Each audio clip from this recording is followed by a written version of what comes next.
नमस्कार, मी वैशाली पाल. मीडिया प्लसच्या आजच्या बुलेटिनमध्ये आपलं सर्वांचं स्वागत आहे. तर चला पाहूया आजच्या ताज्या घडामोडी. श्री बसवेश्वर आध्यात्मिक चिंतन वेदिके डोंबिवलीतर्फे श्री जगज्योती महात्मा श्री बसवेश्वर यांची 893वी जयंती उत्साहात साजरी करण्यात आली. बसवेश्वर यांची जयंती सोहळा डोंबिवलीत सर्वेश हॉल येथे आयोजित करण्यात आला होता. चिंगरहरी तालुका जिल्हा कलबुर्गीचे जगद्गुरू मरुळशंकर देवर गुरुपीठ कार्यक्रमाच्या अध्यक्षस्थानी विराजमान होते. वाशी महानगरपालिका प्रथम स्थायी समिती अध्यक्ष माजी महापौर शशिकांत बिराजदार प्रमुख अतिथी म्हणून स्टेजवर स्थानापन्न होते. बसवेश्वराच्या प्रतिमेची महापूजा होऊन कार्यक्रमाची सुरुवात झाली. सचिवांनी श्री बसवेश्वर आध्यात्मिक चिंतन वेदिके संस्थेच्या कार्याची माहिती दिली. ऐश्वर्या बेंद्रे यांनी बसवेश्वरांची महती सांगत माहिती विशद केली.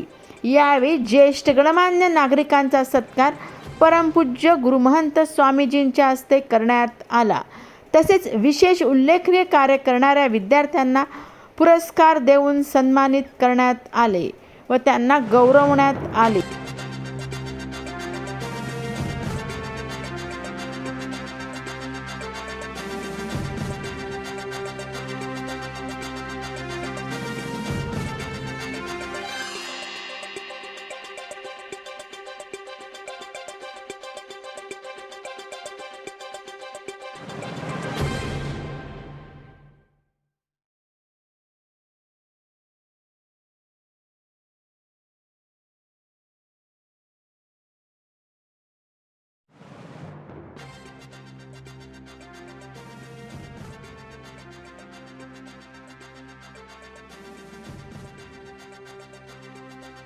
यावेळी मोठ्या संख्येने बसवेश्वर प्रेमी उपस्थित होते.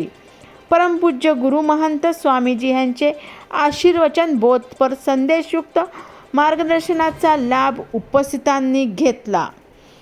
कार्यक्रम यशस्वीतेसाठी श्री बसवेश्वर आध्यात्मिक चिंतन वेदिके डोंबिवलीचे अध्यक्ष शरण मल्लप्पा बिरादर, कार्याध्यक्ष शरण प्रकाश कदरकर, उपकार्याध्यक्ष शरण रमेश पाटील, कार्याध्यक्ष शरण शिवानंद संगपाळ, उपकार्यवाह शरणी सुजाता मुरुमकर, कोषाध्यक्ष शरण अल्लमप्रभू यादवाड, उपकोषाध्यक्ष शरण ईश्वर गौंडा, समस्त कार्यकारी सदस्यामध्ये शरण चन्नबसप्पा सिंदूर, शरण सोमशेखर मसळी, शरण निरंजन मूर्ती, शरण नागेश बेल्लुरे, शरण डॉक्टर सुजाता कुलाली, शरणप्पा पाटील, शिवराज झळकी, बसवराज जती, जयश्री तोडकर, डॉक्टर शिल्पा कोरपे, गणेश कमलापुरे, उत्तम साबणे, अक्का नावार, डॉक्टर महादेव कोल्हार, सावित्री दोडमणी आदी कार्यकर्ते पदाधिकारी यांचे मोलाचे सहकार्य लाभले.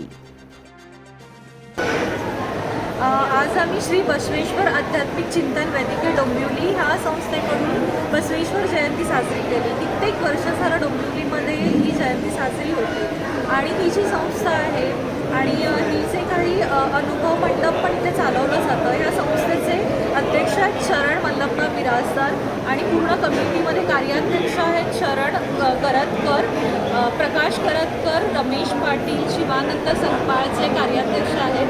यांची पूर्ण टीम हा कार्यक्रम इथे ऑर्गनाईज करते. उद्देश हाच असतो की लिंगायत समाजातल्या लोकांना एकत्र आणणं, लिंगायत धर्माचा प्रचार करणं, बसवेश्वरांच्या विचारधारेचा प्रचार करणं आणि त्या निमित्ताने म्हणजे फक्त जयंतीच्या निमित्ताने हा प्रचार होऊ शकतो आणि त्या निमित्ताने ह्या समाजातले जे नेते घडले आहेत, जे अनेक स्वामी जिथे जिथे प्रवचन आमच्या धर्माचे होतात ते स्वामी मुंबईपर्यंत येऊन मुंबईत लिंगायत धर्माला मार्गदर्शन करू शकतात, हा उद्देश राहतो. आणि याच्या पलीकडे ही जी काही आमची संस्था आहे, जी संघटना आहे, ती वर्षभर अनेक उपक्रम राबवते. मग महिलांसाठी जे छोटे मोठे हळदी कुंकवाचे कार्यक्रम असतील किंवा लहान मुलांना प्रोत्साहन देण्यासाठीचे कार्यक्रम असतील किंवा जे समाजातले 10वी 12वी झालेली मुलं असतील त्यांचा सन्मान करणं असेल, रक्तदान शिबिर असेल, उत्साहाने घेतला जातो. आणि आज मी स्वामीजींच्या मार्गदर्शनाखाली आणि इथे आज प्रमुख पाहुणे म्हणून बिराजदार साहेब उपस्थित होते, जे नवी मुंबईचे उपमहापौर राहिले आहेत. त्यांच्या मार्गदर्शनाखाली आजचा कार्यक्रम व्यवस्थितपणे पार पडला इतकं सांगतो. आमच्या संस्थेमार्फत गुढीपाडवा नवीन वर्षाचा मिरवणूक काढतो. आम्ही महिला दिवस करतो आणि हळदी कुंकूचा कार्यक्रम आणि सिद्धरामेश्वर जयंती म्हणा, अल्लमप्रभू जयंती आणि अक्कमादेवी वगैरे ह्याची जयंती तर करतो. आणि समाजाला एकत्र आणून एक मार्गदर्शन बाबा लिंगायत समाज आपलं भक्ती कसं करावं आणि एकत्र येऊन बाबा सर्वांचा कसा उद्धार करायचा. आणि आपला रुद्रभूमीचा एक प्रश्न मोठा आहे आमचा, हे एक डोंबिवलीत नाही आहे ह्या विभागात. त्याच्यासाठी आम्ही प्रयत्न करून सगळ्यांना एकत्र करून हे कार्यक्रम राबवत असतो आणि लोकांच्या पण याला चांगला प्रतिसाद असते.